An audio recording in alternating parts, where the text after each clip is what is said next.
Broncos country, what is going on? We got that 10-game winning streak.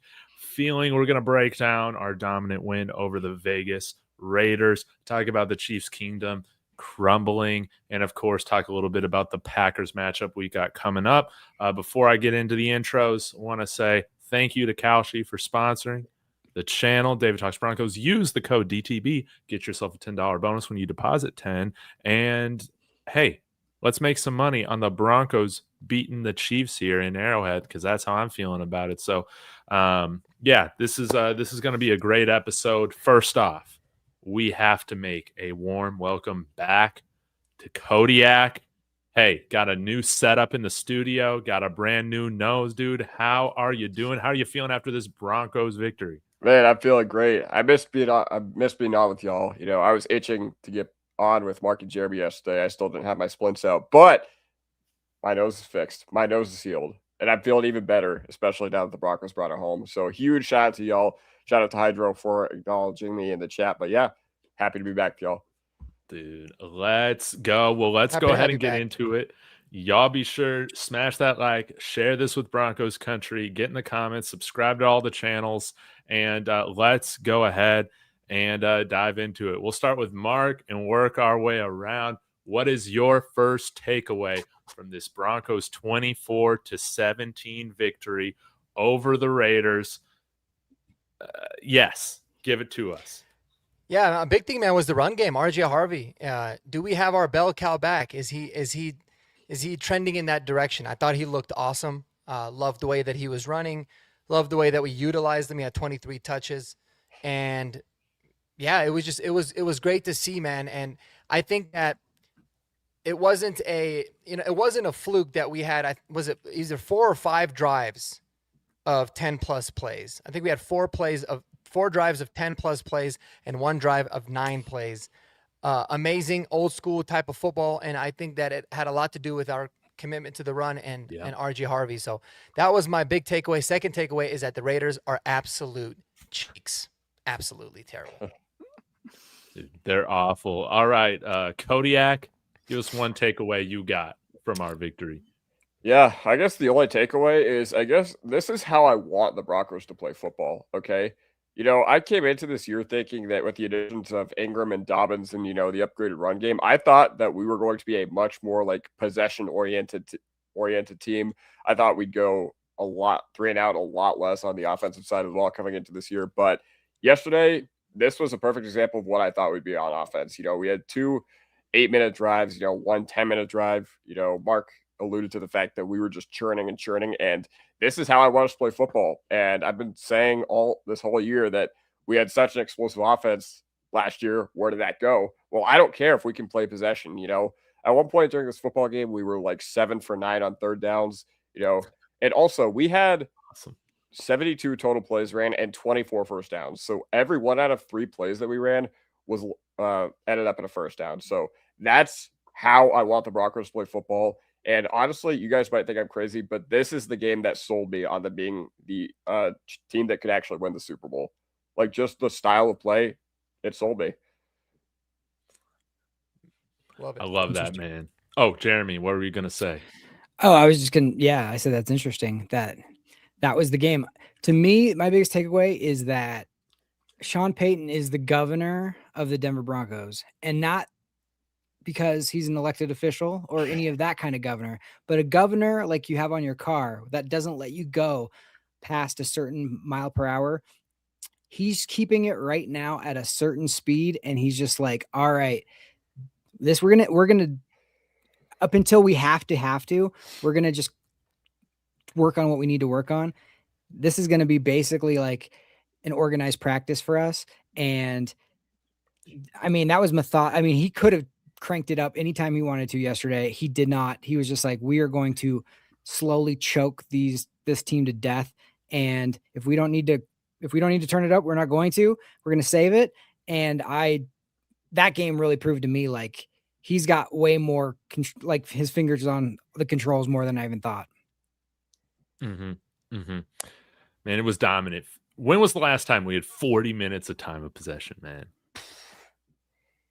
Maybe it's going back to the 2015 season. We need a stat guy on here. Yeah, I have no idea. I can't even think about that. There's no way the 2015 offense was that good in certain games to where they held the ball for that long. Yeah, I guess that's true, man. But yeah, let's go ahead and get into our stars of the game. You know, the stock up, stock down, all of that.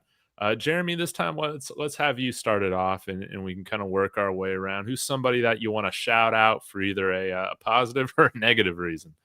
Yeah, I'll do the low hanging fruit. It's got to be RJ Harvey on that one. We were very concerned and not sure what we had going into a few weeks ago when Dobbins went down, and that was one of those performances. And you could tell early. It was that third down where Bo checked it down and he broke a tackle and then picked up a first down that ended up being the first touchdown drive that really set the tone. He ran hard. He didn't try to bounce it outside. He was effective in the pass game. He was effective in the pass protection. He proved yesterday, and we got to see why he was drafted 60th overall, and that he can be the guy we hope he can be down the stretch and for this playoff run. Yeah. Dude, how about him? I know a lot of it has to do with the offensive line, but how about him outplaying Ashton Genty? Not pick 6, but pick 60, 62? I don't even remember what he was, but 60th, yeah. He was 60th, dude? Yep. Man, Broncos win again. And huh?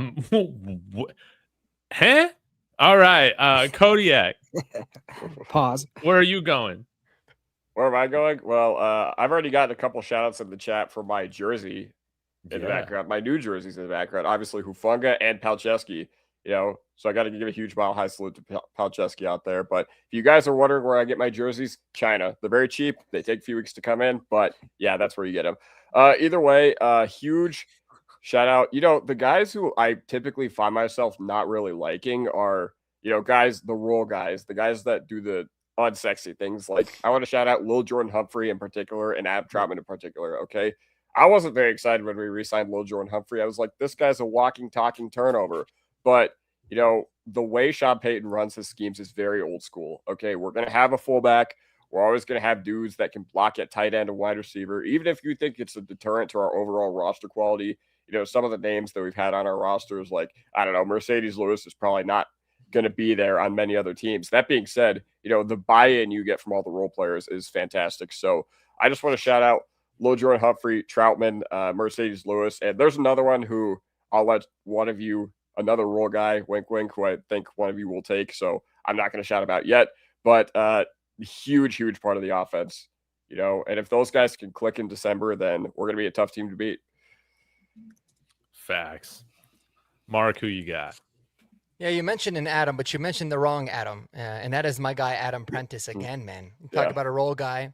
Talk about somebody you need to add to that jersey collection. I think that we need to get a Prentice jersey because, man, he is fun. I really wish that he scored on that one where he had broken out. That would have been awesome. But every single time he touches the ball, this dude gets a first down. He does all the dirty work. He did a great job lead blocking.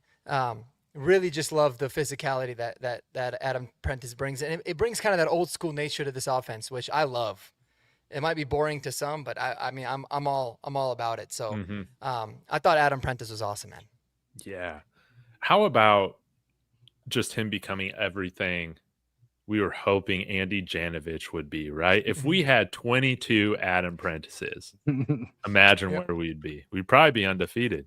We're not getting a leverage call out there, right? With Adam Prentice. So yeah, I want to see him used more as like a passing target. He just he reminds me kind of Howard Griffith, right? Back in those days a little bit. Just get him the ball, see what he can do. I guess my stock up, man, I'll leave Bo Nix for somebody else, dude. We only had Crawshaw on there one time. We only punted once the whole game, I believe. But it was a beautiful punt. You'll love to see it. He should be a Pro Bowl punter. He might even be, all pro, depending on how it goes. But one punt right at the 5-yard line, And I can't remember if the Raiders actually drove the length of the field there. I don't think they did, right? Surely that wasn't the Kenny Pickett one. But anyways, he did a fantastic job. Stock up for punter Jeremy Crawshaw. Jeremy, who are you going with? Yeah. Dude, Adam Prentice, just to piggyback off him real quick. He needs like a walkout song, and it should be the song from The Apprentice. Remember that? Did you guys ever watch that? The Money song? Money. Yeah. Yeah, it's be like how Johnny Manziel used to do it. Because he's a apprentice, so that's like perfect. Come on. And he can, dude, like just to piggyback on the pass game, like when he does get a little screen out there, he will catch it and then like murder a safety. Like I would not want to be a safety trying to tackle him. They'll get tricked. So yeah, no, he's been absolutely legit. That third and 2 or less, where they do like the I formation, just like fullback dive it's been 100%. I thought he was going to run that fullback dive for a touchdown yesterday. Dude, I rewatched that. He goes to stiff arm the guy, but he put it out too early, and the guy pushed his hand down, and then he kind of like leaned down and went down. I was like, oh, if he could have just timed it slightly better, there's no way that guy's tackling him. Mm-hmm. All right, you left Bo for somebody else. I'll pick him up. Like he was absolute money yesterday. Like calm, just in control, man. Like that was as smooth as you could get. There was no passes at all that were like, what were you looking at? I mean, what was his pass percentage? It was like 31, 38 or 30, something crazy. He completed 81.6% of his passes. Yeah. I mean, the second rookie to ever have a 10-game or the second time a second-year player or younger has ever had a 10-game winning streak. And that's with a guy named John Elway who did that as well. So, I mean, going on the road and just finding the moment and just meeting the moment, not getting like caught up in a trap game or this is going to be too easy. Like what a great leader and just handling his business, you know? And I like the fact that on that second down at goal, on the first drive, when he could have ran it in and didn't. And then I felt like for Sean to dial up a quarterback run after that, where he scored, and that score was so similar to the one he did in college against CU, because that was the first time I ever saw Bo Nix, was when I was watching CU was undefeated, Oregon was undefeated. They met up, and I went to CU. I'm a CU fan, right? But like Bo Nix and the Oregon Ducks absolutely destroyed us on that day, but he had a run in just similar to that. And I was talking to Mark yesterday. Let me ask you guys a question. Does it feel like Sean took that delay of game on purpose? So it was like goal from the 3 just to get it back a little bit so he could run that play, because it felt like a weird delay of game right there. I get what you're saying, because I get it. Like if you ever play Madden or the college football game, like it's hard to play red zone offense inside the 3 and get like the looks you want, especially, but that's more of a thing when it comes to like passing. So I don't know, but I'm curious to hear what the other guys think. Did you notice that, David? I thought it was a good point you brought up yesterday, but Bo did talk about it actually on the post game, and he had just said like it was unfortunate we took a penalty there. It kind of made it a little bit more difficult, so it didn't seem like it was on purpose. But would he say it was on purpose? That Bo's not the type where he would like tip that either. Sean better say it was on purpose. Sean would say it's on purpose. Sean would say, he's like, look how much smarter I am than everybody else in the NFL. Yeah. How about that? So, it was interesting, but I love that call. It was great. Shout out here to Mike Carmelini over at Mile High Monsters. Subscribe to him. But he said the last time the Broncos had the time of possession, like 40 minutes in a game, it was 2013 against the Titans, where we rocking the backfield with Willis McGahee and Noshawn Marino. That was it was Ronnie. Well, that was Ronnie. Or was Ronnie Hillman? Maybe it was Ronnie. I don't know actually, but that was peak Payton season. Yeah. Oh yeah, McGahee was out of there by 2013. Yeah, so it was Noshawn and maybe a little bit of Ronnie Hillman. Yeah. Man. Thank you, Mike, for that stat. All right, who are we on for stock up? Me. All right. It's interesting from the guys you expect it from, but we literally did not know if this guy was going to play or not. Thursday we got a pretty good scare with Zach Allen, getting on the injury report with a calf strain. And then he just comes in and he just absolutely wrecks the interior of the Raiders. And I'm just like, what? Like, dude, this guy was on the injury report. He was like, was he a DMP or was he limited? I forget on Thursday. You guys probably DMP remember better than I do. Mm-hmm. Yeah. But, he comes in and he has injured Geno Smith 3 times this year. Dude, that's maybe terrible. 4. He injured him. No. He's injured him 4 times this year because he injured him twice in our first game and then he knocked him out of the game. And then he injured him twice yesterday, once on the hand, once on the shoulder. So obviously it's unfortunate. I think it's funny. Like, it's not funny to see guys get hurt, but it is a funny coincidence. But yeah, huge shout out to Zach Allen. Once again, you expect it from the guys that you expect it from. And injury report on Thursday, no problem. Shows up and does all pro things yesterday. Facts. Mark. Well, firstly, before I get to my stock up, would you guys believe there was actually a leverage penalty just called a little bit ago against? I was Really? wondering. against the I'm like Chargers? keeping my eye on it. What It's happened? probably that same official. Yeah, the Chargers were going to kick a field goal, then there was a leverage call, and so they gave him the first down, but then they still settled for a field goal. This game's been an eyesore. Stock up is Marvin Mims, man. The guy's just a stud. All he does is make plays. We need to get him involved in offense more. But I saw something on Twitter.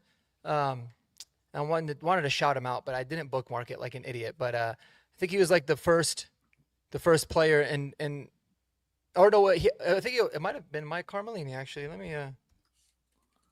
me make sure I get it right. But anyways, while I pull that up, Marvin Mims is just, unbelievable punt return. The way he affects the game and is always staying positive too, man, is kind of the coolest thing when it comes to just, he doesn't really get the ball that much, but all he does is make plays every time he does. So you got to love that. But yeah, it was Mike Carmelini. So he said, Marvin Mims has scored a receiving touchdown, obviously 8 of those, a rushing touchdown, a kick return touchdown, and a punt return touchdown, which is obviously super rare. And his average on punt returns is higher than Hall of Famers Devin Hester up to this point in his career. Yeah. So super special player on that. So wanted to give a shout out to Marvin Mims. Another shout out that I have another stock up that I have is the game manager label, because I never understood it. It always drove me crazy. I always talked about how Peyton Manning and Tom Brady were the best game managers ever. And Bo Nix talked about it. He is a game manager. Every quarterback is a game manager. You're either a good one or a bad one. And I think we have a very, very good one because he seems to be able to manage the game super well. Very dumb label. Don't know, why it was ever a thing. I think maybe people were like, oh, you're not flashy or whatever. But the best quarterbacks manage the game well. Anybody in a management position knows that you just have to manage to the situation and make the best out of it. Mm-hmm. And that's what we got. We got a damn good game manager. So, everyone wants to come up with nicknames. Like Drake May's nickname is Drake May, which is obviously kind of weird. So we should do Bo, game manager, Nix. I'm good with that. Dude, I love it. Yeah, Mr. Keith coming in here saying, I love that Bo embraced game manager. I'm right there with you, man. When you just manage the game, you're going to have the time of possession. You're going to move the ball. You don't need to put up 35 points, man. You don't need to be doing that every game. So a few more things here. Seth Lloyd said, also stock up JL Skinner. I see 34 on every special teams play. Mm-hmm. He laid down the block for Mims on that touchdown. Prentice and Troutman were also everywhere. This is funny. Bo Nix as the Gary Harris reference. Yes. 82% completion for Bo Nix. Yeah, it was hitting everything in stride. He was in rhythm. And Martin bringing this up, could coach's preference for tall wide receivers be keeping Mims off the field? They very well could. I mean, he likes tall wide receivers, but I got to shout out, man. Got to shout out Cortland Sutton, baby. My DHgate jersey came in. It was awesome. By the way, shout out to Kodiak for the recommendation. They should sponsor you. Yes, we got our favorite Chiefs fan Zigzag in the chat. What's up, 6'7", baby? But Cortland Sutton, we targeted him more than Troy Franklin, and our offense continued to move. And I think that was very important. 10 targets, multiple third down conversions. He was great. And I got some more thoughts on the receiving core, I think, like moving forward, but let's continue to just incorporate targets to court, man. He was coming down with pretty much everything. There was one that I thought where PI was going to be called, and he didn't end up catching that, kind of towards the left sideline. But he was great. And I think he should be in striking distance of another 1,000-yard season. So, guys, any other shout outs right now? I know that we've covered kind of most of the bases, but I definitely want to hear y'all if you got more thoughts. Yeah, I got a couple real quick. I just want to say welcome back, Jonah Ellis. I thought he played really hard and played really well. He had been out for a really long time and he brought it. I got a big stock down, and that was like the ref / game clock operator / like whoever measures out like yardage. That game was so infuriating. And another big, we'll put sports betting in there too. Anybody that bet the over of that game or the whatever, like got completely screwed. Partly because the game clock operator, like I don't know what was going on. They tried to tick off the last part of the half, right before the half. They tried to add seconds to the final field goal to give them an extra one. It was like the whole thing was just a debacle. There was one where it was like Bo picked up the first down. Then they said it was 4th and inches. Then they said it was 4th and 2. Then they moved it back to 4th and 1. And I was like, nothing's changed. It's changed 4 times. How? So I don't know what was going on with that game, but that was the one frustrating thing. I was just like, can we get just capable people? Who laid on him for like that delay of game call? Brandon Jones. Yeah. Dude, why? The clock was about to run out, dude. It didn't even matter though. Like the fact that if they wouldn't have taken a different angle, it's the video people decided to take a close up and you couldn't really tell what he did. If they would have just stayed wide, every single person who saw that would have been like, that's not anything. It was nothing. I mean, he laid on him for maybe half a second. There was nothing to it. Maybe Brandon Jones had the over. Maybe he did. Yeah. They should investigate. Because he was like, you know what? Screw this. I'm going to delay. Because I mean, it's an annoying call because it's like, dude, they're going to run out of clock anyways. But I think it was the right call. If you're asking me, like, just don't do that. They all do that. Again, very annoying because it looked like we didn't whoop them up like we actually did. Dude. It's the same thing I say about Nick Bonito every year. Every week, he does something extra that gets called that shouldn't probably get called, but it does. And it's just like, just don't do it. And that's how I feel about the Jones thing. He just didn't need to. There's no way. I was so annoyed by that. Me too. The whole sequence. And dude, what the hell's up with you, Pete Carroll, kicking the field goal, dude? You're such a loser, man. Dude, he's like Joe Biden. I see all the memes of him as Joe Biden. And I'm like, dude, such a Joe Biden thing. Kick the field goal right there. Dude, just throw for the touchdown, man. He thought the game was tied. That's why. Yeah. He didn't know where he was. Literally. Yeah. No, but I did want to like mention Brandon Jones because I do have 2 like small stock downs, but I just want to hear what you guys think. Like, I'm not here to rip on these guys because I love both these guys. But Brandon Jones, obviously, he's one of those guys that you just expect high level play and you pretty much just always get it. He's one of those guys that when you don't notice him, it's a good thing. He's like the dictionary definition of that because throughout his time here, besides the picks that he got against Colts and Tampa last year, I'll be watching the games. Then afterwards, I'll be like, oh, Brandon Jones is on our team and he played a good game. But, the fourth quarter, I think he's largely responsible for why that went bad. I saw a lot of people dunking on Riley Moss again. That didn't get touchdown. That wasn't his fault. It was Brandon Jones' fault. Brandon Jones didn't play deep enough. And also, just laying on the guy, yeah, that was odd. That was really odd. But because they were not spotting the ball in 5 seconds, the game was over. Okay, So stupid. you touch Trey Tucker down in bounds. They are not spotting the ball, 40 yards up the field in 6 seconds. But another guy that I wanted to mention is like Troy Franklin. Like, holy cow, man. This guy's like Riley Moss, but the offensive version. Okay. I don't mind the bobble play because that was honestly just a really good hit by the Raiders defender that was well timed or whatever. But the one where Troy Franklin had that like hit him in either the chest or the face mask, I feel like there's one of those like every week. And once again, I love Troy Franklin. I think, we obviously had big expectations for him coming into the year, but sometimes there's road bumps, and sometimes, once again, you talk about quarterback development not being linear this year with Bo Nix. Wide receiver development's not linear either, especially one you took in the 4th round. So, yeah, but I just want to hear your thoughts about that in general, that situation. He's like the first wide receiver I've seen in a long time that's better at catching with his chest than his hands. And I'm like, stop letting it, just catch it with your hands, dude. I'm like, keep preaching, like, catch it with your hands and bring it in. Every time he tries to catch it with his hands, it's like drop, miss. If he catches it with his chest, for some reason, he's catching those. Like the bobble play was an unbelievable way to like hold on to that. And I don't know how they friggin' figured that out. But if they have an ability to take something away from us, they will. But like, yeah, it's like, how do you miss the easy ones and make the hard ones? But dude, Pat Bryant needs to be getting more targets than him moving forward. And yeah, Troy can still develop. I'm not out on Troy, but I'm out on him being our number one option, being our number one targeted guy game after game. Like, I'm out on that. I think that right now he should probably profile to be that number 3 wide receiver for us. And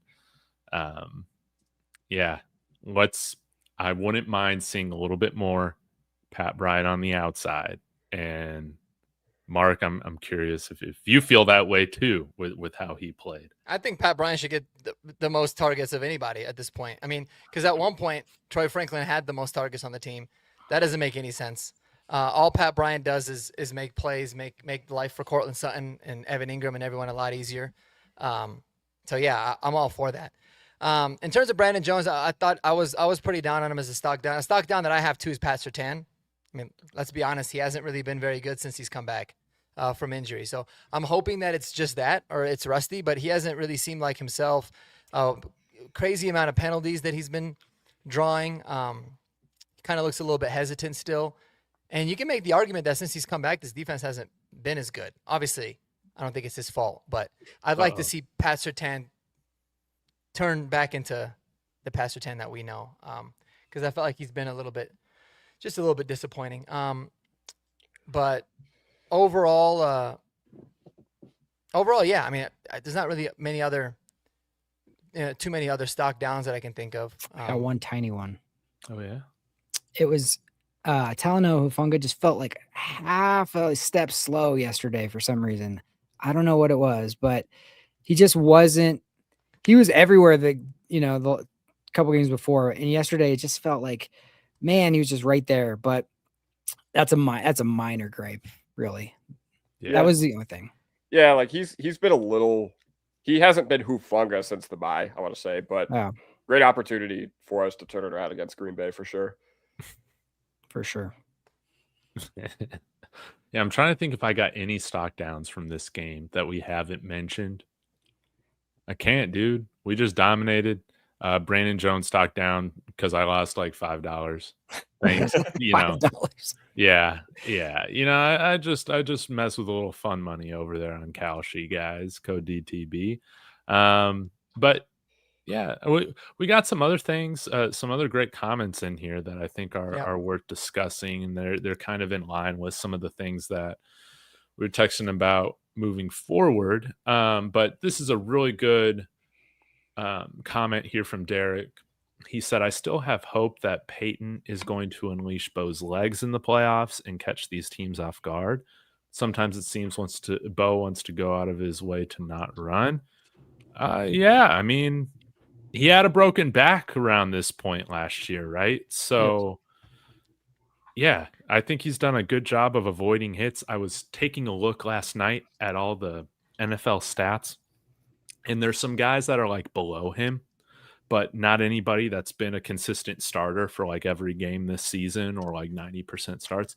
Dude, he's taken the least amount of sacks in the NFL when you're just looking at the starting quarterbacks in the NFL. I think it's only like 18 sacks on the year. So he's done a good job of not getting hit often, which is great.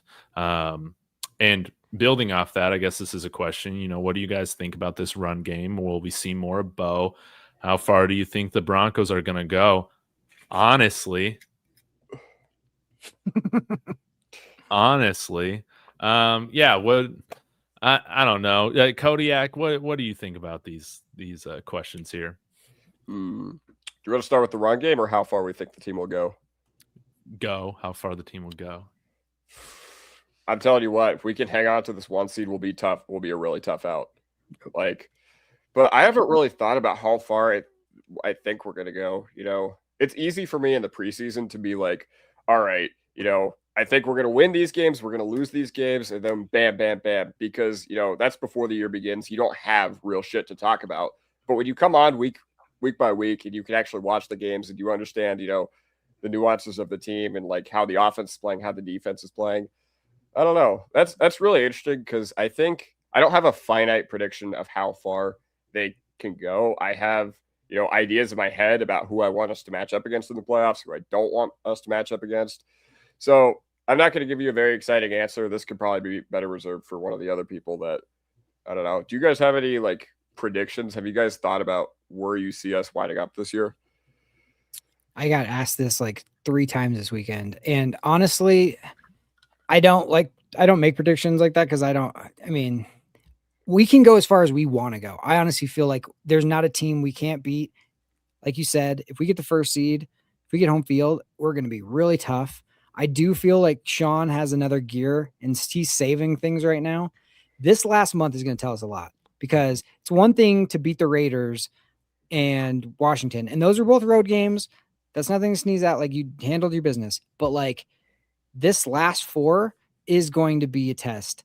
I mean, it's Kansas City in Kansas City. It's Jaguars at home, Green Bay at home, and Chargers. So like in a month, we're going to know a lot more right now than we do right now. But I honestly do feel like going into this season, we were all kind of in agreement. Like, this was probably not a Super Bowl, run type of team yet, because it's only year 2 of Bo and young team and all that. And now it's like, oh, we're in an opportunity and we're 11-2 or whatever. You have to be looking at the Super Bowl now. Like, you have to have those kind of expectations because you don't always get this. A lot of times you go, oh, well, we'll be back. Like Dan Marino, like, went to the Super Bowl early and then never was able to get there again. You have to take advantage when you have the chance. This season is wide open. Why not us? That's the way you have to look at this. And I think we can be. I honestly feel like this team has proved after these last 10 games that they are mentally tough enough to beat anybody. Mm-hmm. I mean, we both beat both Super Bowl, participants, the number 1 offense, the number 1 defense. Why not? Yeah, of course. Mark, what do you think? Yeah, I mean, dude, there's no reason why we can't win the Super Bowl this year, or at least get there for sure. I mean, we have all the makings in terms of the way that our offense has been playing, the way that obviously the kind of defense that we have. And somebody said in the comments earlier, I don't think this team is peaked whatsoever. And I think that's the scary part. Like, I think we're really just starting to scratch the surface of the team that we can be. It's a wide open NFL this year, man. So it's a great, year to take advantage of it. And someone else in the comments made another good point too, that, dude, we haven't even been turning the ball, like forcing turnovers at all. Like, we've been among the worst in the NFL in terms of forcing turnovers, having such a good defense. And I feel like that's something that's going to turn around and they're going to start coming in bunches. And if they start coming at the right time, man, or like in the playoffs, especially, we're going to be an incredibly tough team to be, man. Mm-hmm. Incredibly tough. So there's no reason why we can't. There really isn't. I mean, we kind of, I think this team has ticked the boxes off of everything. So curious what you think, David. I think that we all thought Sean Payton was a little crazy in preseason for saying that this was one of the teams that he felt could win a Super Bowl right now, right? We're like, okay, I think when we talked about expectations coming into the year, we're like, let's win a playoff game. Like, we were just happy to be at the dance last year, and this year, let's win a playoff game. It'd be great. This team has far exceeded, those expectations, and they don't really have a glaring weakness on the team right now. And someone said, hey, maybe we might get Dobbins back for the playoff run. I mean, wouldn't that just be insane? But Harvey's done a great job. And I just feel I feel the same feeling that I felt like in 2015 with this team. And I call this a prediction. I feel like I've said it on here before, but if we get the number 1 seed in the AFC, I think we go to the Super Bowl. Like, it's just hard for me to see us dropping 2 home games. I think we can beat anybody in the AFC, and the Patriots aren't battle tested like we are. That's how I feel about it. So I think this could be a special year. Didn't Ben Roethlisberger win his Super Bowl, his second season in the NFL? Yep. And he was much worse than Bo's looked. Yeah. So that's what I'm saying. Like, I think he could definitely came into do Denver it. too and beat Oh, us. that one hurt. Oh, That yeah, one hurt. that's right. That's 'Cause when we Jake had that Plummer great- We went- were the number 2 seed, and Jake and Plummer. were We had worried beat about New Indy. England. Yeah. Yeah, we were worried Jake about went Indy, full and effort then mode. Indy lost, and we're like, oh my god, we got this game at home, Yeah. and we got absolutely boat raced. So Plummer that's the threw, thing, like, man. 3 Is picks. that's the thing is like you never know what happens in a league. But I'm curious. I want to get you guys' thoughts on something. Maybe we'll start with David, since David always goes last. Do you feel like this team has to lose a game? Nah. I know some of the players have talked about that, but I just I think Like, it doesn't should- worry you that, like, okay, let's say if we win out, that would be a 14-game win streak going into the playoffs. We'd be the number 1 seed. Doesn't it freak you out? Like, oh man, this team's won 14 straight. Oh no, I don't really think about. I'm not You really. don't? Maybe I nervous think about it that. too much because that's like all I think about. Yeah, because again, I just think that they should know after winning 14 games they can go win a 15th one. Man, I'm not stressing about any of that. Really. Now, if we lose, I guess I will moving forward. I'll care about it, but I think because we win in different ways too, it makes me a little bit less nervous about that. Like in 2013, when we won all those games, you kind of knew the formula that we kind of had to play with. And I guess in 2015, for that matter, too, our offense has a lot more upside than that 2015 offense did. So, yeah, I'm not worried about it at all. What say you guys? I'm a little I'll just say, like, if I had my pick, if we could say, okay, we're gonna lose a game, but we're still gonna have the number 1 seed, or you're not gonna lose a game and you get the number 1 seed, I would prefer to lose a game and have the number 1 seed. Me too. Personally. But I will say this with a caveat. Normally, when you win 10 games in a row, and at that point it would be 14 in a row, you would be so freaking hyped by everybody and your mom about how great you are that's what I wouldn't want. This team, for whatever reason, and there's people in our chat right now saying it, this team is not hyped at all. Like, we could win 14 in a row and people be like, yeah, whatever. Like, leading the league in penalties, we're 11-2 right now. Yeah. I mean, so that's the one thing that I would say is, like, even if we do get to 14 or win 14 in a row, I don't think we'll get full of ourselves because everybody says we're crap anyway. So, like, if that's the only way I would choose to be like, okay, I'll do it. But, like, I'm with you most of the time. Like, streaks are not good. I don't like, oh, this team hasn't lost since blah, blah, blah. Or this team, just like, I don't want any of that noise. Just focus on it. Because then it's added pressure for no reason. You know, I remember, like, the winning that second Super Bowl in 98 or 99 or whatever. And the guys, when they won it, they said in the first Super Bowl, they were like, it was euphoric. It was the greatest feeling I ever felt. And then defending the championship and winning it, they were like just relieved. And they were just like, I'm not even going to celebrate this. I'm just going to go to bed because I was just exhausted. That's kind of what streaks are. There's an extra level of difficulty. You're up on a high wire that you kind of feel like, so if I could prefer to have it one way or the other, as long as we get the number 1 seed, I'll take a loss just to focus myself. Here's what I do have to say about that. Yes, I do think this team needs to lose a game to maybe stay grounded. But the good thing is, not only did we already lose one of those games, we already lost 2 of those games. We lost 2 of those games, early in the season to go to 1-2, and they were probably the worst possible losses you could have had. Okay. Colts on a freaking leverage penalty, and then the Chargers, defense was absolutely exhausted. Defense did a heck of a job that whole game, but they were bearing the weight of the offense for pretty much the whole game. Then they just took a bunch of stupid penalties.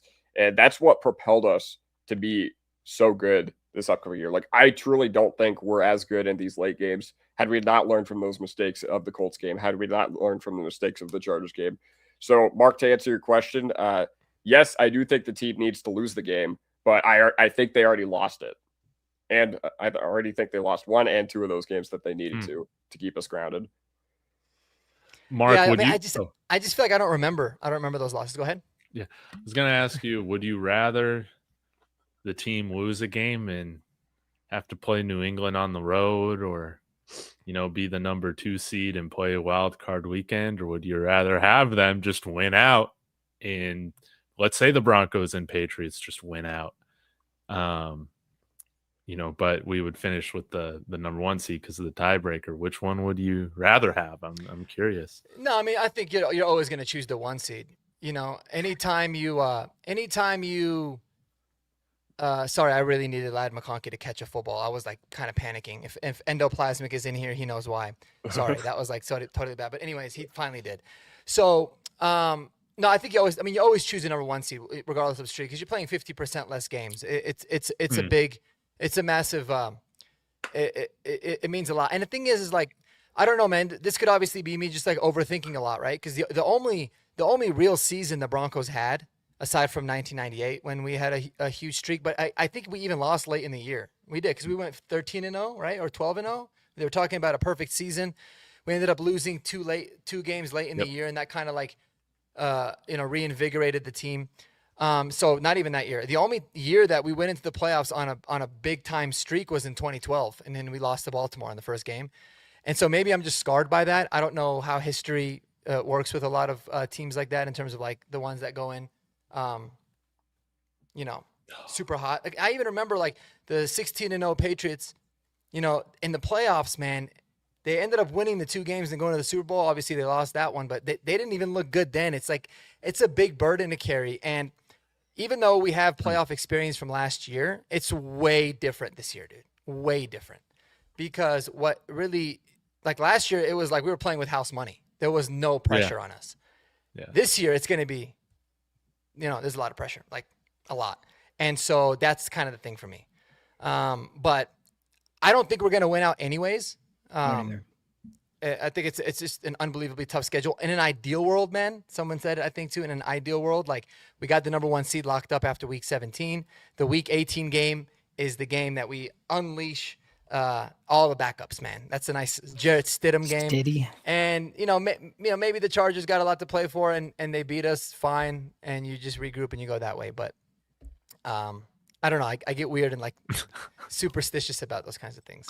So that's why I wanted to ask. I love That's a good question. Martin saying we sound like that SNL skit years ago with the Bears guys. Yeah. Bears. Talking about losing. Man, that's so funny. Yeah. Minimum 8, Pete. Yeah. I love those guys. I got a question for you guys, though. I texted about it. Dude, is the Chiefs' kingdom crumbling? And is Broncos country going to reign the AFC West? I put out this reel. Thank you, Mark, for commenting on it. I definitely want to get your thoughts more on just the state of the AFC West and the AFC in general. But, man, Mahomes is kind of looking a little old, man. He doesn't necessarily have that same mobility. I know he might be hurt, but sometimes, man, those injuries can catch up with you. Dude, he completed like 41% of his passes last night, throwing hospital balls all over the place, just getting his guys concussed, laying out interceptions. Thank you to everybody who trolled some of the Chiefs shows with me. That was a lot of fun, Kodiak. But dude, like I'm really feeling like this team is set up to go on a nice run in the division.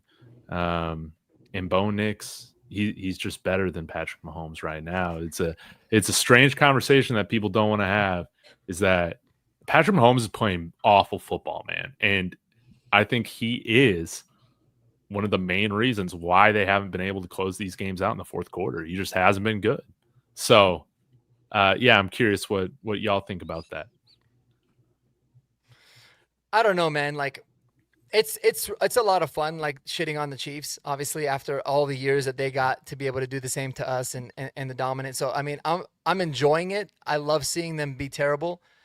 But I think in reality, like if you take the emotion out of it, the real reason that well, first of all, you have to understand that like every team, every dynasty has a moment where they just kind of fall off a cliff. I mean, you look at the first dynasty of the Patriots, they kind of were, I mean, they were still making playoffs, so they were still decent, but they really didn't do anything for like a decade until they ended up winning again and then having a couple more, another dynasty after that.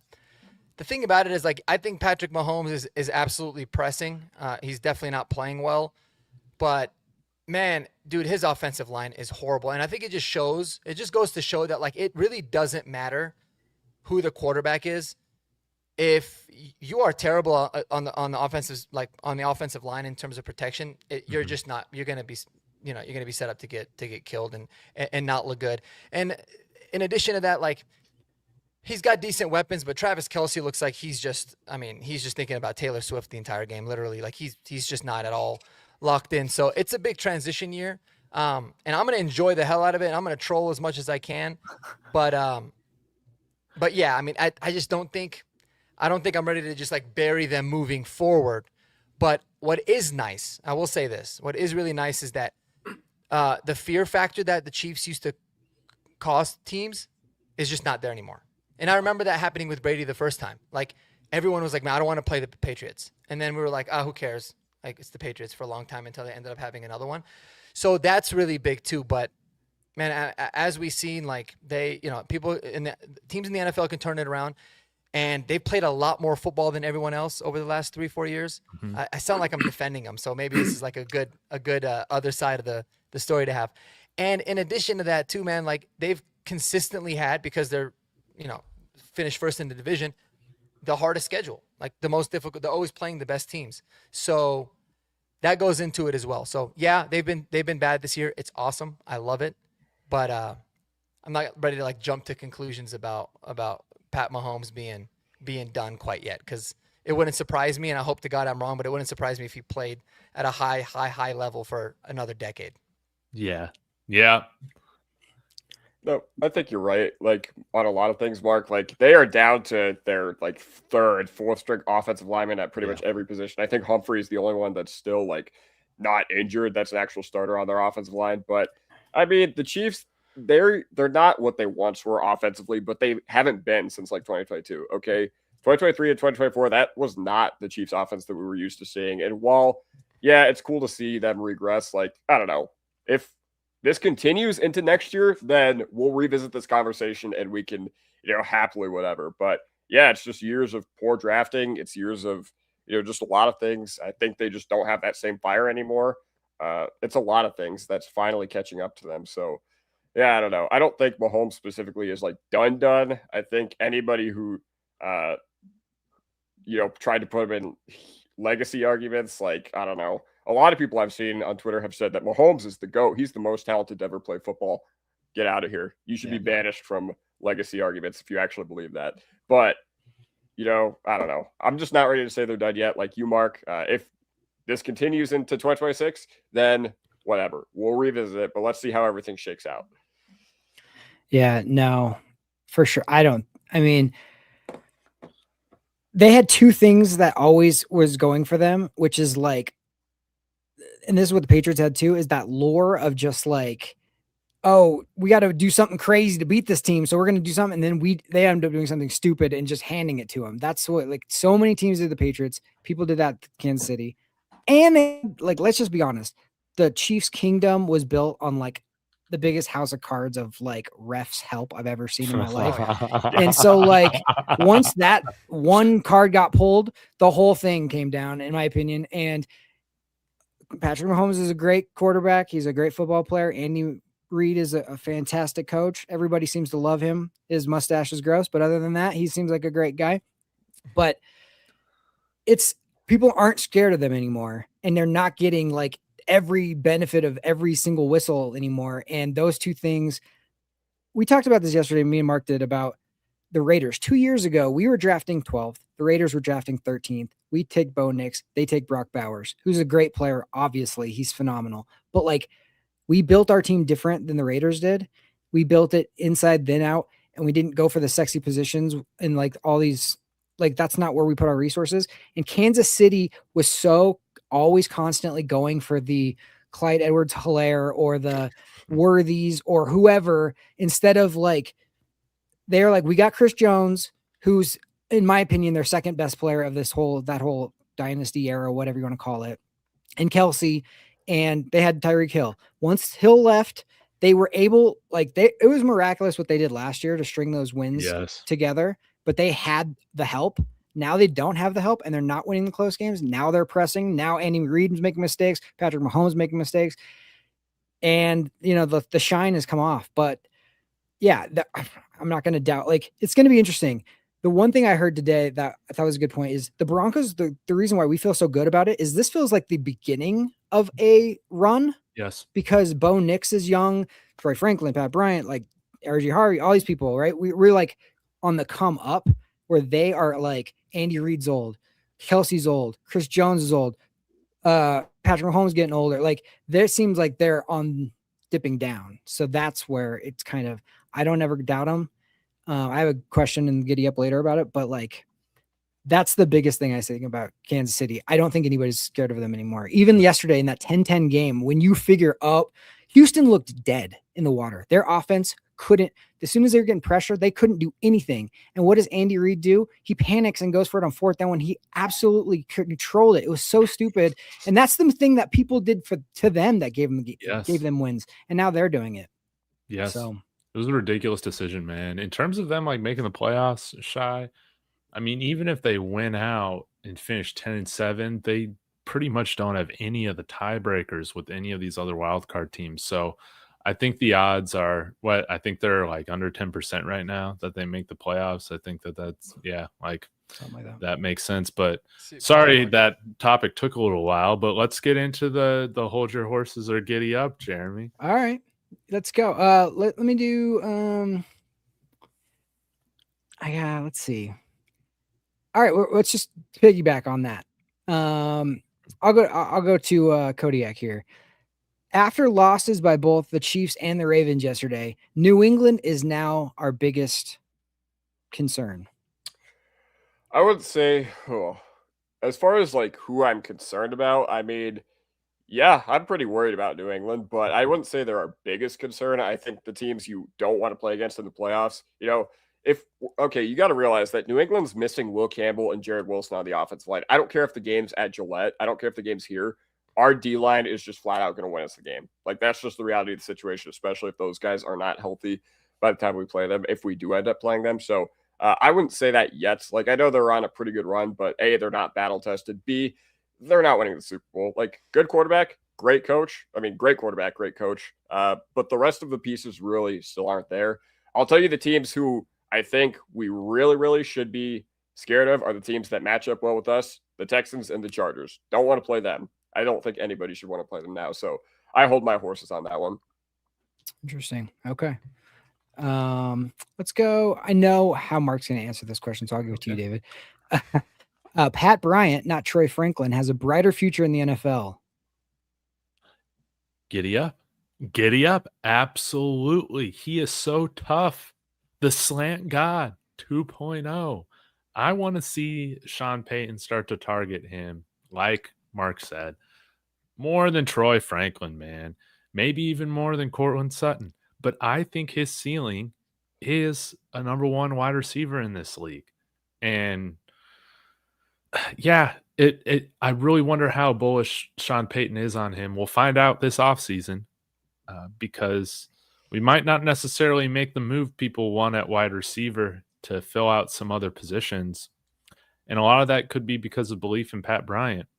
I want to see him play more outside. I just want to see him go up against some of the better corners too, in the NFL. I want to see him go up against the best and see how he performs. So, Troy, he has always kind of reminded me of Kenny Stills. Can he be Kenny Stills for us? And I think he absolutely can. Can he be Brandon Cooks? When I have my orange colored glasses on, he absolutely can. But I think I feel really good about that Kenny Stills comp. You don't necessarily want him to be your number one or number two, ideally. But Kenny Stills is a really great 3. I think Seth earlier compared him to, hopefully, he could get to Emmanuel Sanders, which if he gets to Emmanuel Sanders, then I'll take that every day of the week. Yeah. Emmanuel Sanders was an absolute beast. He was underrated in my opinion. I think he's very similar to Jerry Jeudy, but without being a little bitch on the sidelines all the time. That was one of my thoughts is like, and Jameson Williams is another comp too, but Jameson Williams, yeah, but he's totally like Jerry Jeudy, man. Like he's good at getting open, especially in the short to intermediate routes, but he's not a little crybaby if he doesn't get a lot. In fact, he's the opposite. Like that's what I've actually liked about Troy the most is he's always locked in, man. His effort's always there. Like he brings a positive energy, you know, and good or bad. So kudos to him. But yeah, he's way better than Jerry Jeudy, in my opinion. Well, it's like inconsistent hands, check. Like always open, check. Like an absolute like tear off the field as far as like always dramatic. No check. He doesn't have that part. And that's why Jerry Jeudy's Brown. Drops a lot of balls. Right. Inconsistent big check. Yeah, he exactly. does block though. Yeah, but the big difference is that we took one over CeeDee Lamb and Justin Jefferson. The other we took in the 4th round too. Exactly. And very true. And anybody like thinking about that, like people remember Troy Franklin's a 4th rounder, Pat Bryant's a 3rd rounder. So, I mean, both of those look like good picks, you know, right now for sure. So, my last question here from Mark. RJ Harvey is RB1 not only for the rest of this season, but for the foreseeable future. Ooh, that's a really good question. I say giddy up on that. Let's go. Just because I don't have a reason to think that they're not going to commit to him. Because here's the thing, man. Like, until he proves that, like, he's absolutely not going to be a workhorse running back, and I don't think he's proven that he can or can't be yet, they're very invested in him. Like, Sean Payton loves him. Not just by taking him in the 2nd round, but like how he talks about him. And the thing that's been really impressive with RJ is that he's grown in an aspect of his game that I didn't even think he did a lot in college. And that's, you know, catching the ball and pass protection and all that kind of stuff. Like you see him, you grew a lot there. So you got to think that he's going to be able to do it as a running back. But I love the toughness, like the contact balance was showing, the tough runs, and the vision is only going to get better. Like it's still, you know, he still wants to cut it outside. But I think so, man. I certainly do, because I feel like Sean really wants to have a Kamara in a sense of like, we're going to keep you on the field all 3 downs. You might catch it. You might get burnt running, but the versatility that would bring would be massive. Because now it's like you still know Jaleel's on the field, he's probably going to get it. Tyler Baday's on the field, he's probably going to get it. So I think he really wants to have just a full workhorse. So yeah, I think so. Yesterday was the first game I saw where he didn't look like he was thinking as much. Exactly. It felt like he was just attacking and breaking tackles and doing his stuff. And that was where I was like, that's the guy I remember seeing in college when we were doing the draft process. And I was absolutely thrilled when we drafted him because I was like, okay, I've seen this dude can be it for sure. One thing that I saw today, I saw JFM talking about RJ Harvey today, and he was like gushing about him. And he was saying that's a testament to the way we bring in those type of guys and those type of players. He's a former quarterback. He hasn't even played the running back position that long, and he doesn't have the wear and tear. He's built for it. Like his legs, quadzilla, he's insane. He's got speed. He's got vision. Like there's no reason why this guy can't be an absolute beast. And I think we're seeing like the very, very like tip of the iceberg with him. Mm-hmm. But the fact that JFM, who also I love the fact that he's calling everybody like that when he's like the one guy who hasn't got paid, and he's 100%, you could tell he's bought in. He's 100%. Yeah. We're Broncos. And that's a great sign, because if there's anybody in that locker room who could be like, well, I'm waiting to get mine and this and that, it would be him. And he's not like that. And I love the fact that the defensive players who had to pick up the offense for most of this season are all in on the offense. They're all in on Bo. They're all in on RJ, all in on these young guys. And now when the offense is starting to like pick up for them, it's just like, there's no you and us. It's just everybody's like one big unit. And I love that. That's why this team could go as far as they want to go because of that. Mm-hmm. All right. One last question. This could go for anybody or everybody. Okay. Week 18, if you have the option and it comes down to you letting LA win to keep Kansas City out, because that's the tiebreaker situation that they need, what do you do? And let's say you haven't lost yet. Well, and it doesn't hurt the you. Broncos? It doesn't hurt you. Losing doesn't hurt? Okay. Yeah, I'll give you two options. This one doesn't hurt you. Okay. You're already, this is a meaningless game for the Broncos. Do you let the LA Chargers win? They make the playoffs, or do you beat the LA or play a normal game, maybe beat them? But then if you do beat them, Kansas City gets in. I say you phone it in. Like, the most important thing for me going forward, for us, I think we were talking about a few weeks ago, you and me, Mark, the most important thing was for the Chiefs to miss. Like, I would 1000% have taken the, what's it called? The 2 seed, when we theoretically were still in that conversation with Indianapolis, which, speaking of which, holy cow, that might be a disaster for them. But, they're not making the postseason. Yeah. But, if it was different and it was like, all right, you got to win to keep the 1 seed, then whatever. We'll play the game. You don't want to send that message and be like, we're scared of them, But if it's completely inconsequential, absolutely. Fuck them. Absolutely. Exactly. I'm with you. Absolutely. Do you sit the starters and give them basically 2 weeks off in general? I think that's kind of the first question. Yeah. Why not? Use rust as a weapon. That's interesting. That would be that is a monkey wrench in there. It's like, do you want 2 weeks off? That's a lot. Yeah, it is. I think that like what I would do personally, man, is I would do it no differently than like I wouldn't play that game any differently, whether it meant the Chiefs get in or the Chargers get in or whatever. Like if we were playing the Titans, right, and it was a meaningless game, like I would play it like that, and then however it unfolded.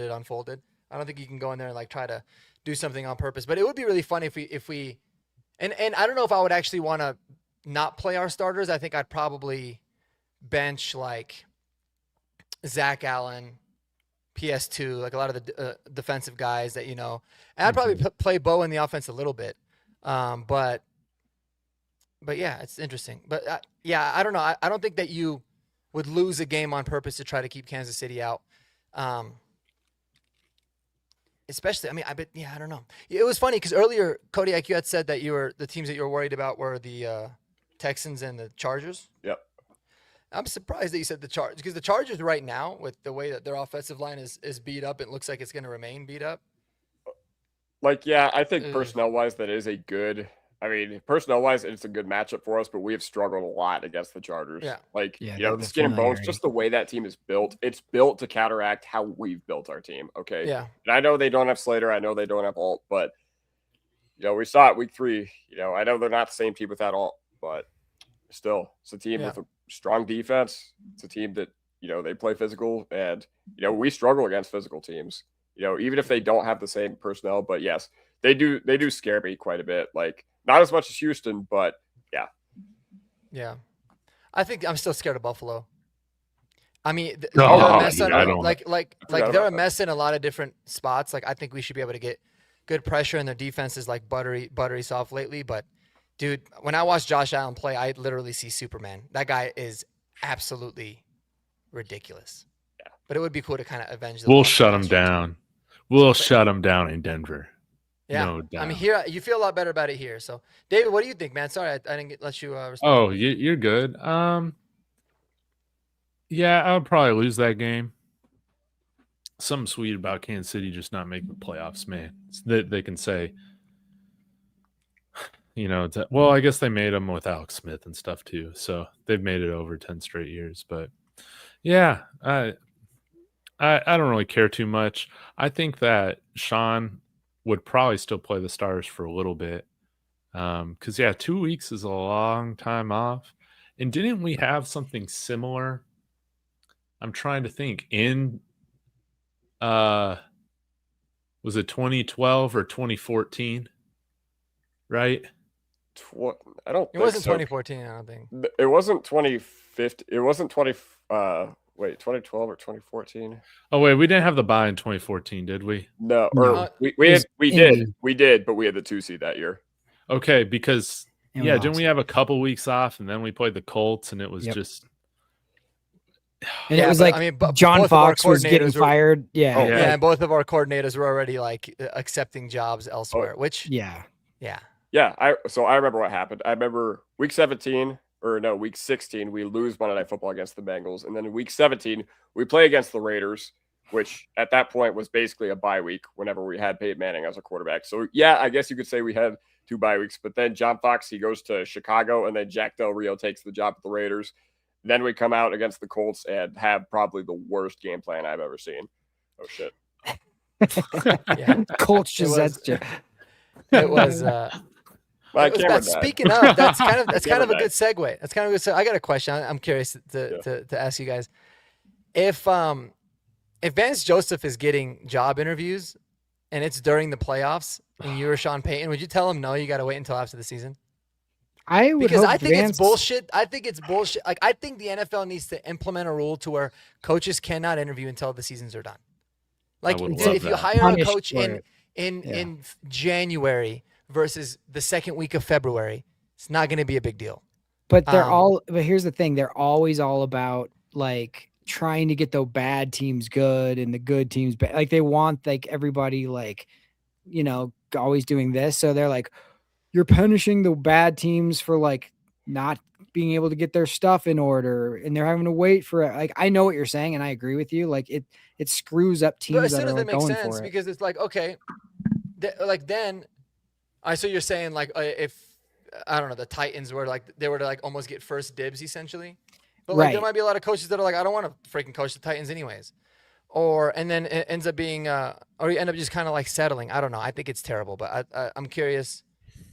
I'm curious what you guys think about that, because that's one thing that I was really happy we didn't have to worry about last year. Yeah. And I was hoping that we wouldn't need to.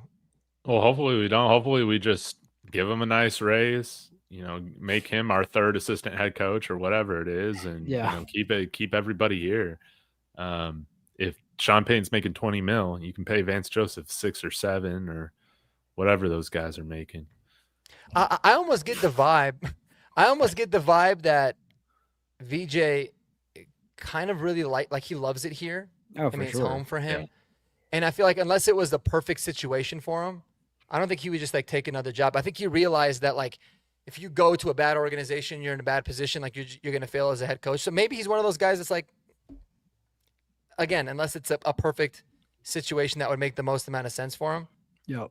I don't think he would actually. The only job I could see him interested in this year would be the New York Giants job, because you would like to think they already got the quarterback figured out. But you talk about the Raiders, Titans, some of these other teams, man, they're just such dumpster fires.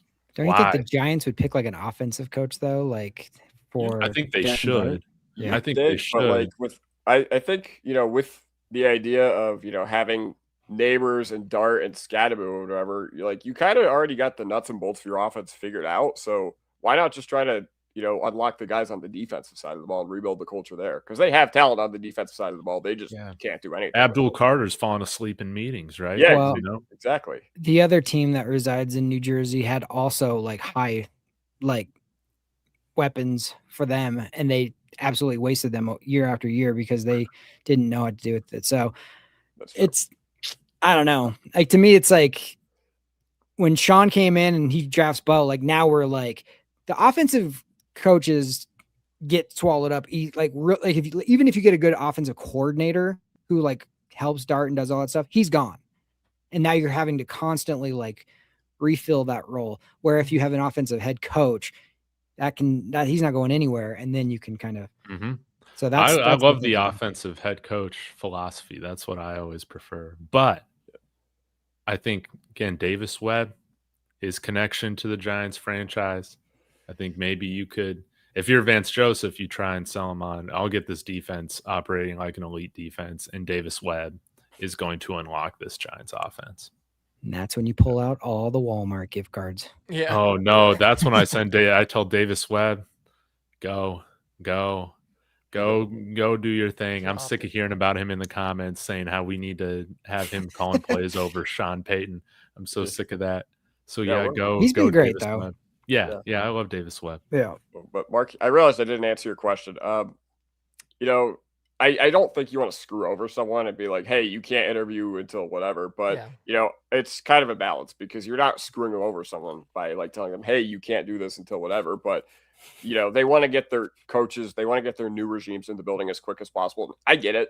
Like if I were the Titans, I'd want to hire the dude as soon as I possibly could to start looking, more time for trying to turn your franchise around, more time for draft prep, more time for free agency. But so there's just kind of got to be a balance. Like, I don't think Shanahan blew the Super Bowl in 2017 or because he knew he had that 49ers job. I don't think that was on his mind leading up to the Super Bowl. I think it was like, all right. He did blow it, but well, yes, that's true. I don't think he but he didn't need to. Yeah. Sorry, the perks are kicking in. I could see Vance being like, hey, everybody already hates you enough, Sean.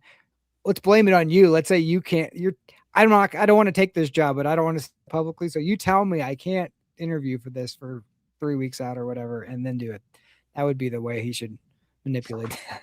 Because Vance is such a nice guy, and Sean is like doesn't give an F about it at all. So I feel like the only job, and David's not gonna like this, but I think the only job that Vance Joseph actually, I think, should take if he was offered it, and would actually do a good job as a head coach if actually offered it, is the Colorado Buffaloes. If Prime ever left. Oh man, dude, that would be pretty cool. Like having Vance come back to coach the Buffs eventually. That would be really cool. Yeah. Cordell Stewart has also expressed interest in wanting to be a college coach. But is he coaching at all, Cordell? No. But I'll tell you what, Vance will probably make more from Walmart money than at CU. That'd be my thought. But dude, I would love it if he coached the Colorado Buffaloes. Yeah, that would be cool. I'd like to see Cliff Kingsbury, side note, in New York. I think he could really I think he'd do a good job with Jackson Dart, but he might get him killed like he got Kyler Murray killed too, so who knows? Dude.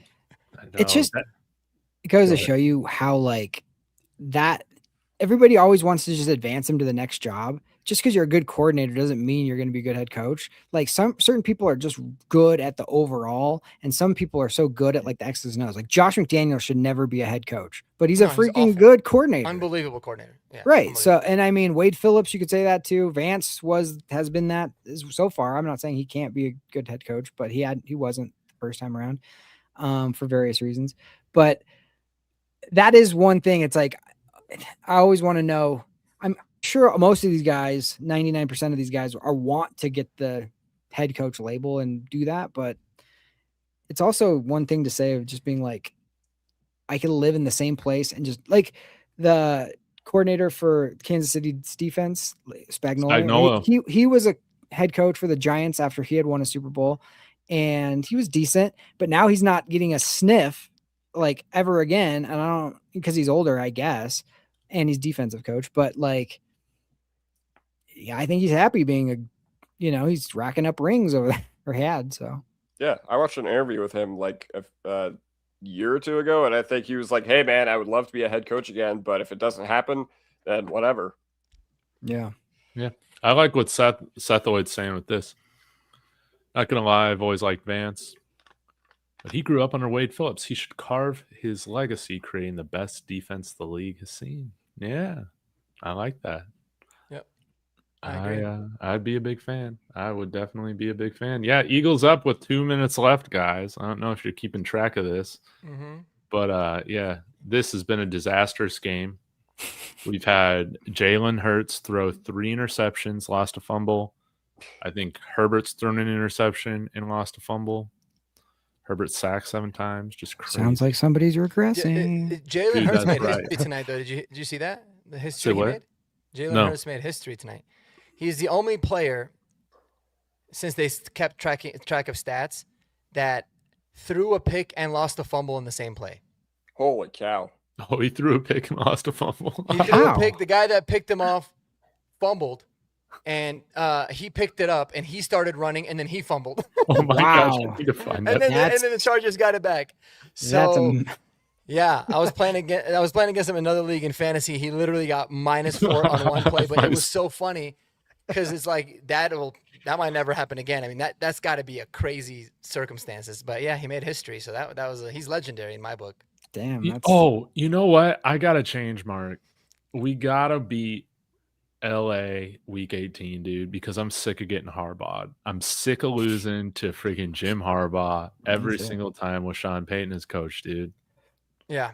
No, I agree. It's something that bothers me. And it would be so funny if it was a meaningless game for us. We played our backups and we beat them with their starters and to keep them out of the playoffs. Dude, I bet we could beat them. We could beat them with our backups. I would troll them for the next 15 years. Like, remember that one time Jarrett Stidham and Adam Prentice as the starting running back kept you guys out? Dude, Adam Prentice, 200 rushing yards, 5 touchdowns. Yeah. Portis game. Jarrett Stidham and Sincere McCormick just ran all over you. Yeah, dude. Yeah, we signed him. Is he better than Tyler Bidet just out the gate? No, but he had some pretty good games. Like, actually had some pretty decent good games. Like, if you look at it, but he's small. Some people were thinking he's going to be a big back. He's another Jaleel type, but he's Harvey. He's RJ. He's RJ's. Yeah, he's RJ's size. Yeah. So he could spell RJ. If these guys, if our offensive line ends up really figuring out how to block for this, like for that type, McCormick could be a great like change of pace, like come in and give you the exact same style if RJ needs to get spelled. So yeah, I think that's a smart move. I think similar to Elijah Moore, like he won't be activated or he won't play unless there's injuries, in my opinion. Yeah. But it's good to know that we at least have another body on the practice squad. Did they announce who he cut? Oh, I didn't see. Dude, did we cut the corner? Reese Taylor? No, Reese is on the 53. Yeah. I don't know. No, he's still. Oh, he was inactive yesterday. Oh, yeah. I just don't know who they took off of the. Off the practice squad. But instead of Reese, they cut Wallow. Yeah, they brought Wallow back. They waived Garrett Wallow. What if they cut Caleb Lohner? Well, they already cut him off the practice squad. No, was he? Yeah, he's on the practice squad. Oh yeah, but what if they cut him from the practice squad to make room for Sincere McCormick? Yeah, no, that would piss me off. Yeah, that would be annoying. That would be really annoying, actually. This guy's a project. A draft pick. You're seeing this shit through, bro. You hit the bong when you made this pick. You're seeing it through, dude. I don't care. That's right. Now, do you think if it was week 18, we already are in the playoffs, let's say we're solidified in our position, and the Chargers are probably going to make it, like, we can't really keep them out if we beat them. Do you think Sean would not give them anything, just play super vanilla everything? That way, if we see them in the playoffs, you got something for them? Or do you think that they already know us so well that you don't even need to do that? Good question. I don't know. Yeah, it'd probably just be vanilla stuff. Yeah. I mean, you throw up some stuff, but ultimately it's a division game. Like, they're going to know your tendencies pretty well anyway. So, yeah, I don't know. I just have this sneaking suspicion. I could be totally wrong, but I just have this feeling Sean has, like, he's just constantly like, ooh, that worked really well. Okay, I'm just going to keep that. He actually has some good trick plays thought of that. Not necessarily trick plays. He's trying everyone that doesn't work so far, but I just feel like every time, sometimes like we get, up tempo is going good. Oh, we're doing that. Worked every single. Okay, let's just hold on. Let's put that over here. We're not going to do that anymore. Like, I just have this feeling he's got like the last 20 minutes of practice. He's like, okay, these are the plays we're saving for the playoffs. Like, I don't know why, but I think that there's a lot of looks. Like, dude, like all the fullback dives were given Apprentice, the little leak outs were given Apprentice. Like, those are purposeful things where it's like he's gonna have some plays come off of those. Mm-hmm. So don't be surprised if you see like a fake fullback dive or something, or a fake dump out. But I don't know if he's gonna change up a whole. Dude, they got no answers, dude. When A.T. Perry gets put on the field. And I have no answers for him. This wouldn't be a horsepower hour if his name went on. Dude, it would be funny though. It would be funny if like they ended up deactivating Lil Jordan Humphrey for this game, like they did Estime last year in the playoffs, and they elevated and activated A.T. Perry, and he just that was the secret weapon. It would be like this show would go absolutely viral, absolutely viral. Yeah. Imagine We'd be able to retire off an A.T. Perry legacy game. Yeah. Didn't Bidet get 2 touches in that playoff game too? Imagine A.T. Perry gets like, I don't know. Dude, if he gets 1 touch, dude. Yeah, we're freaking imagine out. he gets like imagine he catches a touchdown. Oh my Dude. God, to win the game, bro. Dude, Mercedes Lewis, he'll be active, right? Maybe. I guess hopefully we get Atkins back, but dude, Mercedes Lewis touchdown. It's got to happen. He hasn't scored touchdowns since 2023. I was thinking they were going to call one up in the red zone for him. I was hoping. Yesterday. But at the very least, week 18, you go and get Mercedes Lewis and A.T. Perry their touchdowns because that's what's needed to unlock the Super Bowl. Yeah. Touchdowns from both those guys. That would make sense. Remember Shanahan, he saved like Howard Griffin till the Super Bowl. He got like 2 touchdowns in the Super Bowl, and then he like made a huge play to get us into the Super Bowl the year before. Like he was primarily a block the whole time, and then he gave him his stuff in the biggest moment. So that was pretty cool. Yeah. I could see him doing that. The one play yesterday where I was upset at Troutman, and then I like thought about it for 2 seconds, and I was like, never mind, is when he got completely like rolled by Max Crosby. And then I was just like, come on, Troutman, block somebody in your life. And then I'm like, Troutman's never blocking Max Crosby. You should never even been in that position. And then they threw Mercedes Lewis. Yeah. Then they threw Mercedes Lewis. Strong arms. They literally show him on the thing, and he's just holding him like, what are you going to go? I know. It felt like a lot of the times, it felt like the Raiders were very jumpy at the line of scrimmage, like trying to bat a lot of balls. And I remember I'd see our guys just go like this to their defensive linemen all game long, like put them into air jail. It's totally true. Little kitty cat. Air jail. The cat's like this, the cat's like. Yeah. What did I do? Last week, I want to say like that one play that we were shouting out to Evan Ingram, that one in overtime where he took it and got 41 yards or whatever. I want to just the one little bit of that was awesome by Bo is not only did he like change the play to that and wait for it, but he threw it over 2 defenders. And that was a play that was the type of a throw that had been getting batted down all season long. And he's made that adjustment. And I forgot to make that little point, but that's one thing that I've noticed is they haven't had as many batted balls in the last few weeks, which that's another thing about Bo Nix is like, he's definitely works on his stuff. You know, the feet look better. That looks better. That's what you got to love about that kind of guy. Stays off social media. Yep. Except for horsepower. He's watching that. Yes. Well, we know Sean Payton watches Horsepower Hour. That's right. That's the only reason A.T. Perry's in the doghouse right now. Those internet shows, man. You guys love your internet shows. Dude. Right. He's like, Herbert almost took that sack right there. That would have been disastrous. Are you guys watching this, man? Never bad. Oh, yes. One thing I never mentioned throughout this entire hour, 23 minutes, is Sean Payton today said, we need to get Marvin Mims involved more on the offensive side of the ball. First thing I responded to that tweet with was, you could have literally copied and pasted that quote from any Sean Payton presser like over the past 3 years. Like, I'm sorry. yeah. But the fact, every week for 3 years. The fact that he said it, I guarantee you 10 touches from Marvin Mims this upcoming week. 10, and then that's it. Just to like shut everyone up, kind of get ahead of it, and go right back to it. Oh, that would be nice. He gonna feed him. That would be nice. All right, guys. Do we think the Chargers make this kick? Oh, shoot. Is it coming down to this? 4th and 1, 12 seconds left. Extra. Are they down 2 still? They're down 3. Oh, I think they make this kick. Yeah, Cameron Dickers nails, dude. Like, I hope I cursed him, but he's so good, man. But he's a Charger. He's nails, but I was about to say, don't underestimate their ability to charger. How far I personally think it goes right down the middle. 46 night hash, and y'all see that? And his pipe game down the middle. Yep, right down the middle. We got OT. Overtime. Oh, one little thing about the Packers upcoming. I just want to say we are stacked with the Packers playing the Bears, then us, then the Bears, which is like, and they're battling it out. Yeah, but they're like battling it out for first place. So it's like, is this like, are we an 11-2 trap game? Like, you know what I mean? Like they have to worry about next week, and they adjust. They can't show what they want to show for next week on us either, because it's like they're so worried about the division. That's more important than this game is. So, like, I just thought that was an interesting way the schedule was kind of hit. Yeah, I think we win, But the Packers are a good team, obviously. But I'm just not going to pick us to lose a game out, really at all right now.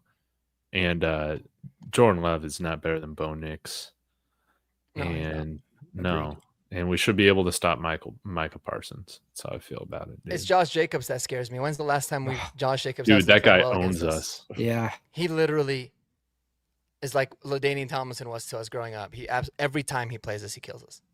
And our defensive backs, they've looked good, but like PS2, Riley Moss, KD, like Jaquan, they're gonna have their hands full. They got Watson, they got who's the first rounder that they picked that everybody loved? Golden. They got some speedy freaking players, dude. Yeah, and Jaden Reed is coming back for them too. Yeah. So that's going to be a fun matchup with our secondary, dude. Christian Watson, somebody has to cover him when they put him in the slot real well, but we got the guys to do it, man. We're very lucky they're without Tucker Kraft. They still got Musgrave. So yeah, Musgrave's good. Hasn't Musgrave done like nothing in the NFL though? He's been a tight end like too. if he was a Bronco, he'd be our second best receiver tight end. Okay. Yeah. From a stats standpoint. But he's still talented. And I saw him make one play yesterday, so he's there. Yeah, I mean, they're a good team. It's gonna be a really fun matchup. I'm actually really looking forward to this one. Yeah. It's a good measuring stick. You know why we're gonna win? Because we had all these close games in 2015, and then we played against the Packers in 2015, and we absolutely blew their doors off. Same stadium, not the same scenario because it's later in the year than that 2015 game was. But I'm going to be there. And, when I've gone to Broncos games in the past year and a half or since the beginning of 2024, they have not lost. Granted, it was against the Titans. It was against the Giants. It was against the Colts last year. And it was against the Browns on Monday Night Football. So all those games, they were stressful. Every single one of those games was pretty stressful, but we'll pull it out. And it was with your old nose, too. Yeah, exactly. Yeah. Can you breathe like on a whole new level now? Actually, I can't because there's still so much internal swelling. But week or so, it's coming. Yeah, it's coming. Dude, let's go. Well, guys, I think I'm going to shut this thing down before overtime. Real quickly, guys, go around, plug your stuff. We'll start with Mark. Yeah, you guys can follow me, Marky Sports Denver, on the YouTube, Marky_Sports on Twitter. I usually have a lot of fun on Twitter too. Been trying to post more on TikTok, but I'm just kind of giving up on that. But anyways, we're going to do a lot of deep dives on the Packers, man, because last week it was like, how much can you really deep dive on the Raiders?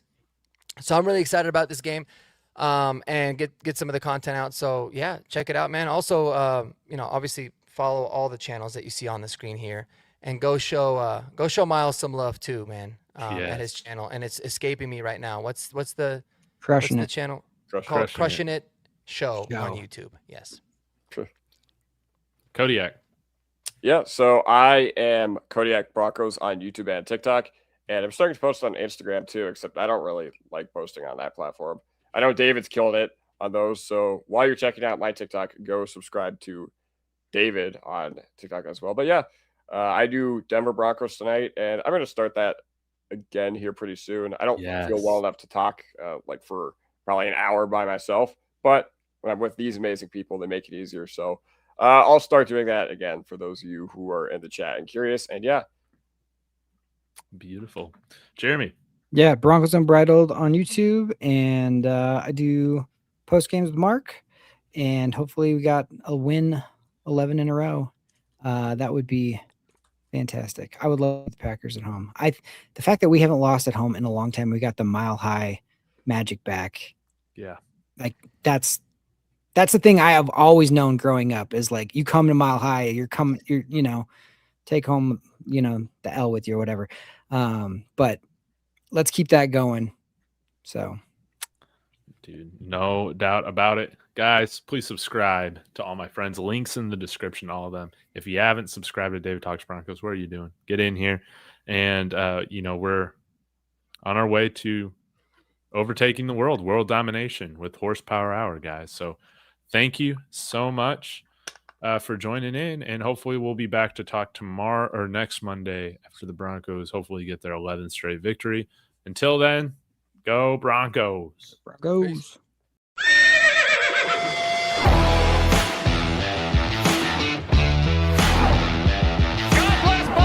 That's sacrifice. He's grabbed and he's going to be sacked.